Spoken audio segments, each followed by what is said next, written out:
Boom! Break your fear right now. And welcome to Unleashed English Speak.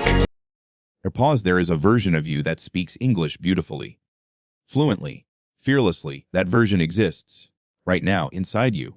But every single time you try to speak, something suffocates it. Something grabs it by the throat and silences it before a single word can escape. And the worst part, that something is not your English. It is not your vocabulary. It is not your accent. It is a lie. A lie so deeply buried inside your psychology that you have been living it as truth for years.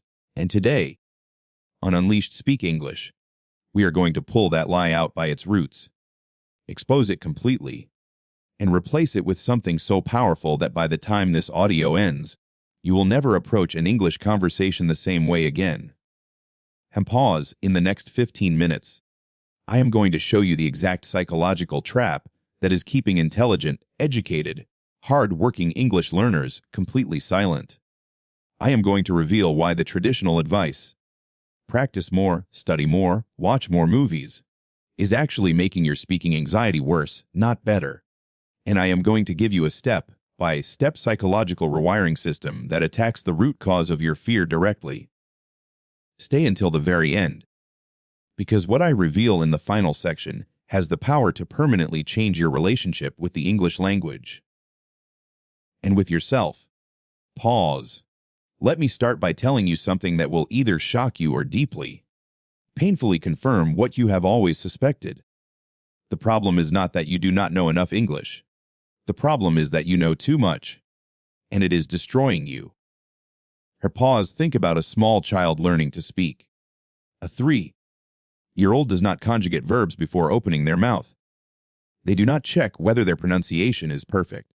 They do not worry whether their native-speaking friends will judge their grammar. They just speak, loudly, confidently, incorrectly, laughter, and through that beautiful, fearless incorrectness, they become fluent. Now look at you. You have studied grammar rules. You know tenses. You have memorized vocabulary. You have watched English content for years. And yet you are more afraid to speak than that 3-year-old ever was. Why? Because knowledge without emotional safety does not produce speech. It produces paralysis. The more you know, the more you have to lose. The more you have to lose, the louder the fear becomes. This is the trap, and almost nobody talks about it. There is a term in psychology called self-monitoring. It refers to the mental habit of constantly watching yourself from the outside, observing your own behavior, your own words, your own impression on other people, in real time. High self-monitors are acutely aware of how they appear. They are constantly editing themselves, constantly evaluating, constantly comparing their performance against an invisible standard. And here is what research shows. High self-monitors experience dramatically higher levels of speaking anxiety in a second language. Not because they are weaker, not because they are less intelligent, but because they care more. They are more sensitive to social signals. They feel more deeply. And that sensitivity, which is actually a beautiful human quality, gets weaponized by the fear of judgment into something that locks them in silence. You whisper, if this is you. If you are a deep thinker, a sensitive person, someone who notices everything and feels everything, I want you to hear this clearly. Your anxiety is not a weakness. It is your depth turned against you, and we are going to turn it back around. So where does this fear of judgment actually come from? Because it did not appear from nowhere. It was installed.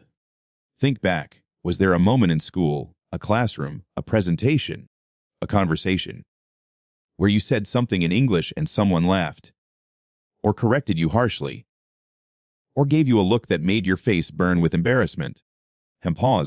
For most English learners, there is a specific moment, a specific wound. Maybe it was a teacher who interrupted you mid-sentence to fix your grammar in front of everyone. Maybe it was a native speaker who smirked at your accent. Maybe it was a job interview where you went completely blank and walked out feeling humiliated. Your brain recorded that moment with extreme precision. Because your brain is a survival machine, and social pain registers in the same neural pathways as physical pain. That embarrassing English moment did not just hurt your feelings. It taught your brain that speaking English equals danger. And from that moment forward, your subconscious has been trying to protect you from that danger by keeping you quiet. Pause. This is called a conditioned fear response. And the critical thing to understand is this: the fear is not about English. The fear is about that original wound. You have been carrying someone else's cruelty or your own worst moment inside your nervous system and projecting it onto every new conversation, every new audience, every new opportunity to speak. Pause. Now let us talk about how to heal it permanently, not with positive affirmations, not with motivational quotes, with real, neuroscience-based psychological techniques that restructure the way your brain processes speaking. Step 1. The wound naming exercise. I want you to do this today, not tomorrow, not next week. Today, find a quiet place. Take out a piece of paper or open a note on your phone and write down the specific moment when English speaking first became associated with fear or shame for you. Describe it in detail. Who was there? What was said? How it felt? Pause then, and this is the critical part, write these exact words underneath it. That moment was about their limitations, not mine. It does not define my ability. It only defined that moment. Read it out loud, in English, 3 times. Pause. This exercise is based on a therapeutic process called narrative reframing. When you consciously revisit a painful memory and attach new meaning to it, you interrupt the automatic fear loop it has been running in your subconscious. You are not erasing the memory. You are changing its emotional label from threat to information, from wound to lesson, from stop sign to starting point. Pause is step 2. Calibrated discomfort practice. One of the most common mistakes English learners make is waiting until they feel comfortable to speak. After I say this with complete love, that day is never coming. Comfort does not precede courage. Courage creates comfort. The only way out of the fear is through it, but not all at once. Not by throwing yourself into terrifying situations that re-traumatize you. Through calibrated, graduated exposure. Here is exactly how this works. Think of your speaking fear as a volume dial, not an on-off switch. Right now, perhaps the dial is at a 10. We are not jumping to 0. We are turning it down 1 notch at a time. Pause. Start with the safest possible English speaking situation you can imagine. For most people, that is speaking to themselves, out loud, in English alone in a private space. Do this for 5 minutes every morning.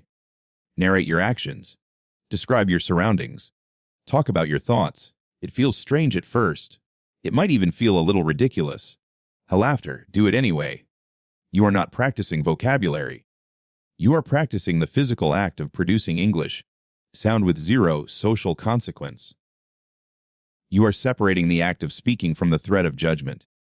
Pause. After 1 week of this, move 1 notch. Find a single person, a friend, a family member, a language partner online, and have 1 English conversation per day. Just 1. 5 to 10 minutes. Low stakes, high frequency. Then after another week, 1 more notch. A slightly more challenging environment. A slightly less familiar audience. You are systematically building what psychologists call tolerance. Your nervous system's growing ability to stay regulated in the presence of the thing that once triggered panic. Pause. Step 3. The inner commentator interruption. Close your eyes for a moment and listen. Pause. Can you hear it? That voice inside your head that runs a constant commentary during English conversations. That was wrong. They noticed your accent. You paused too long. You should have said it differently. They think you are not smart. A whisper. That voice is not the truth. That voice is a habit. A deeply grooved neural habit that fires automatically. And the more you try to suppress it, the louder it gets. So we are not suppressing it. We are interrupting it. Pause. The technique is called cognitive diffusion, developed by psychologist Stephen Hayes as part of acceptance and commitment therapy. Instead of fighting the critical inner voice or believing it, you learn to observe it from a distance. When the voice says, "Your English is terrible," you do not argue with it, and you do not agree with it. You simply notice it. You mentally label it. You say to yourself, "Interesting." There is that self-critical thought again. and then you redirect your attention back to the conversation. Pause. This sounds almost too simple, but the neuroscience behind it is profound. Labeling a thought activates the prefrontal cortex, the rational, observing part of your brain, and simultaneously reduces activity in the amygdala. The alarm quiets, the panic subsides. You stay present. You stay functional. You keep speaking. Pause is step 4. The confidence anchor technique. Think of a specific moment in your life, in any language, in any context, when you communicated something and it worked, when you made someone laugh, when you explained something clearly and they understood perfectly, when you told a story and held the room. Pause. Got it. Hold that memory. Feel the warmth of it. Notice where you feel it in your body. Perhaps a lightness in your chest, a steadiness in your breath, a quiet sense of capability. Pause. That feeling is your confidence anchor.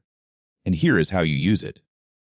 Before any English-speaking situation that makes you nervous, a meeting, a phone call, a class presentation, a conversation with a native speaker, take 30 seconds. Breathe deeply. Recall that memory with full sensory detail. Let that feeling of natural, effortless communication move through your body, and then step into the conversation carrying that state with you. Gasp, you are not faking confidence. You are accessing real confidence that already exists in your nervous system and transporting it into a new context. Your brain cannot fully distinguish between the emotional state of speaking your native language well and speaking English well if you consciously bridge them. You are borrowing from your own strength, and that is not cheating, that is intelligence. Pause. Step 5. The final and most transformative step, redefining what fluency means to you. Pause. Here is the definition of fluency that most learners are unconsciously chasing. Perfect grammar, native, like accent, zero hesitation, flawless vocabulary, no mistakes ever. Pause. And here is what that definition is silently doing to you. It is making every single conversation you have feel like a failure, because nobody, not even native speakers, meets that standard.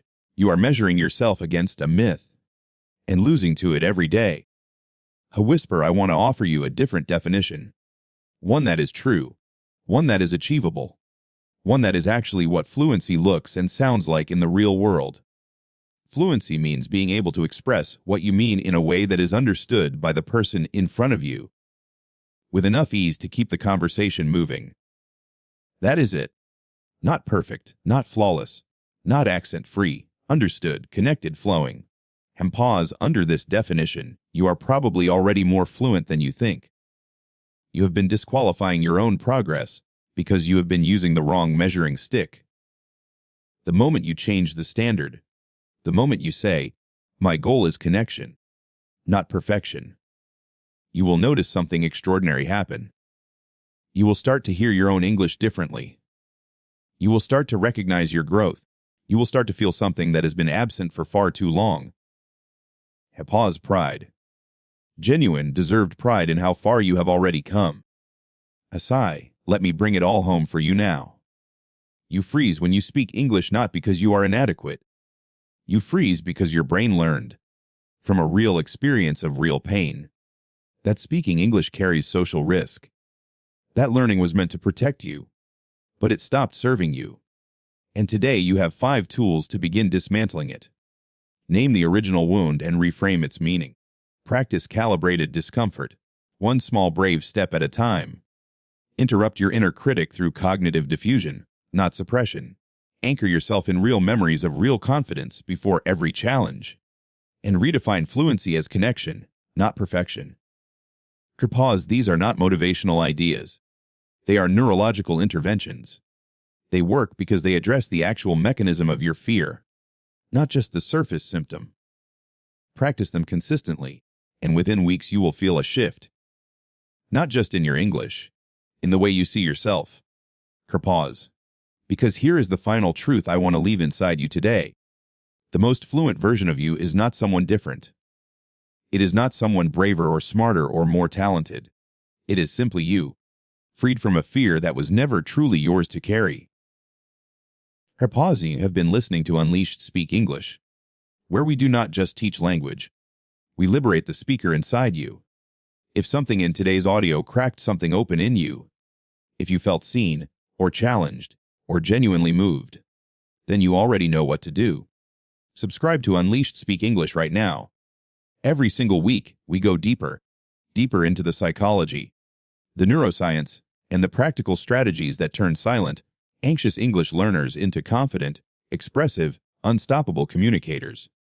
Her pause, your silence has lasted long enough. Your voice is ready. Her whisper, now let it out.